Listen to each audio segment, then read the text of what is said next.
ঈদ শেষ হয়ে গেলেও ঈদের আমেজ কিন্তু এখনও রয়ে গিয়েছে, মানে অতিথি আপ্যায়ন কিন্তু এখনও চলছে। তো তাই আমি আজকে আপনাদের জন্য নিয়ে এসেছি বাগারি সেমাই। আমার প্রিয় ভিউয়ার্স, আসসালামু আলাইকুম। কেমন আছেন আপনারা সবাই? আশা করি মহান আল্লাহ তাআলার রহমতে আপনারা সবাই ভালো আছেন। আলহামদুলিল্লাহ আমিও ভালো আছি। তাই তো আপনাদের মাঝে ফিরে আসলাম চুমকি রান্নাঘর থেকে। আর চুমকি রান্নাঘর মানে তো আপনাদের রান্নাঘর। তো এবার চলেন দেখা যাক এই বাগারি সেমাই আমি কিভাবে তৈরি করেছি, আর খুবই সহজভাবে এবং পারফেক্টভাবে আপনাদের সাথে শেয়ার করি। তো দেখতেই পাচ্ছেন এখানে আমি ঘি নিয়েছি, প্রায় 1/4 কাপ পরিমাণ আমি এখানে ঘি নিয়েছি। তো যেটা করছি, আমি এখানে 1 কাপ সেমাই নিয়েছি, প্রতি লিটারের জন্য আধা কাপ করে। তো আমি এখানে 1/4 কাপ ঘিয়ের মধ্যে সেমাইগুলোকে একেবারে ছোট ছোট করে, মানে ঝুরঝুরা যাকে বলে সেরকম করে ছোট করে আমি এটাকে মানে ভেজে নিচ্ছি যতক্ষণ না পর্যন্ত একটু ডিপ কালারটা আসে। তো ডিপ কালারটা চলে এসেছে, আমি সেটা নামিয়ে রেখেছি। আর এখানে দেখতে পাচ্ছেন আমি এখানে 2 লিটার দুধ নিয়েছি। যেহেতু আমি 1 কাপ সেমাই নিয়েছি, দুধ আমার 2 লিটারই লাগবে। আর 2 লিটার দুধের মধ্যে আধা কাপ গুঁড়া দুধ অ্যাড করে দিয়েছি। তো গুঁড়া দুধটা অ্যাড করে দেওয়ার সাথে সাথে খুব ভালো করে কিন্তু এটাকে নাড়াচাড়া দিতে হবে। দুধটা যত ভালো জাল হবে আপনার সেমাইটা তত বেশি মজা হবে। তো এই যে দেখতে পাচ্ছেন দুধটা জাল হয়ে যাচ্ছে। তো এখন আমি এর মধ্যে কিছু গরম মশলা অ্যাড করে দিব। তো এখানে আমি দিয়ে দিচ্ছি দারচিনি, এলাচ আর একটা তেজপাতা আমি মাঝখান দিয়ে চিড়ে দিয়েছি।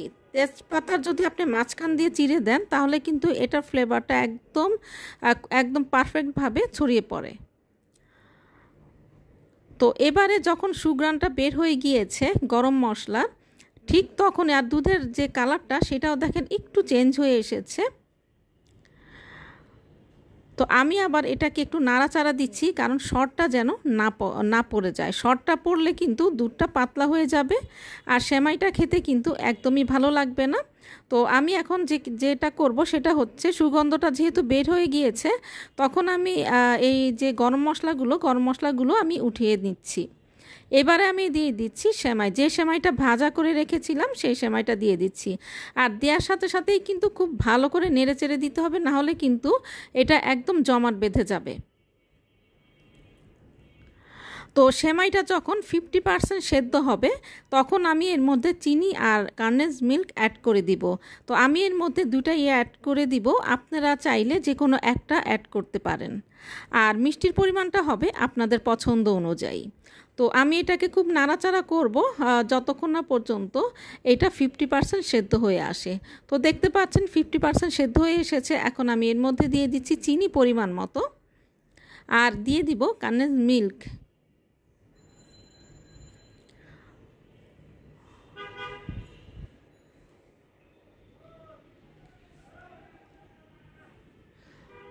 তো কনডেন্স মিল্কটা দেওয়ার পরে আমার কিন্তু কনডেন্স মিল্ক আর চিনি দুটোই কিন্তু দেয়া হয়ে গিয়েছে। তো এখন খুব এটাকে ভালো করে মিশিয়ে দিব ততক্ষণ পর্যন্ত, যে বাকি 50% যতক্ষণ পর্যন্ত না হবে ততক্ষণ পর্যন্ত এটাকে নাড়াচাড়া করতে থাকবো। আর এই যে সেমাইটা কিন্তু আমার একদম পারফেক্টভাবে হয়ে গিয়েছে। ঘনত্বটা দেখেন, এটা যখন ঠান্ডা হয়ে যাবে তখনও কিন্তু এটা জমে যাবে না, এটা কিন্তু এরকমই থাকবে, স্ট্রাকচারটা ঠিক এরকমই থাকবে। এবারে আমি যেটা করব, আমি এখানে আবার 1/4 কাপ পরিমাণ এখানে আমি ঘি নিয়ে নিয়েছি। তো ঘিয়ের মধ্যে আমি যে চীনা বাদাম আর কাঠবাদাম দুটা আমি খুব ভালো করে একটু ভেজে নিব। আর হলো দিয়ে দিব কিশমিশ। বাদামটা যখন একটু ব্রাউন হয়ে আসবে তখন আমি এর মধ্যে দিয়ে দিব কিশমিশ দিয়ে দিব।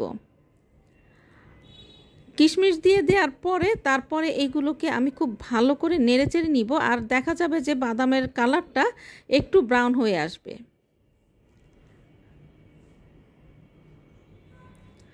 তো বাদামের কালারটা যখন ব্রাউন হয়ে এসেছে দেখতেই পাচ্ছেন, এখন আমি এর মধ্যে দিয়ে দিচ্ছি নারকেল কোড়ানো দিয়ে দিয়েছি 1/3 কাপ পরিমাণ। তো নারকেলটা কিন্তু ভাজা করা যাবে না, জাস্ট আমরা সতে যেরকম করি ঠিক সেরকম হবে। তো সেমাইটা কিন্তু আমার অলমোস্ট ডান। তো এখন আমি যেটা করব, এই ভাজা যে নারকেল আর বাদাম কিশমিশ এগুলো আমি এখন ঢেলে দেওয়ার পরে খুব ভালো করে মিশিয়ে দিব। তারপরে আমি কিন্তু এখানে দিয়ে দিব আধা চা চামচ পরিমাণ গোলাপ জল। তো দিয়ে দেওয়ার পরে এই যে দেখতে পাচ্ছেন স্ট্রাকচারটা। তো এখন আমার কিন্তু একদম সেমাইটা একদম পুরোপুরি ডান। তো এখন কিন্তু পরিবেশনের পালা। তো পরিবেশন করে ফেলেছি আর এর সুগন্ধ ছড়িয়ে পড়েছে চারদিকে। তো আমি আমার মনের মাধুরী মিশিয়ে দুধ সেমাইটাকে একটু ভিন্নভাবে উপস্থাপন করার চেষ্টা করেছি। তো আশা করি আপনাদের ভালো লেগেছে, আর ভালো লাগলে তো চুমকি রান্নাঘরের সার্থকতা। আর চুমকি রান্নাঘর মানি তো আপনাদের রান্নাঘর। মনের মাধুরী মিশিয়ে রান্না করবেন, নিজে খাবেন, প্রিয়জনকে খাওয়াবেন। সবাই ভালো থাকবেন, সুস্থ থাকবেন, আর আমার এই বাগারি দুধ সেমাইটা অবশ্যই ট্রাই করবেন। আল্লাহ হাফেজ।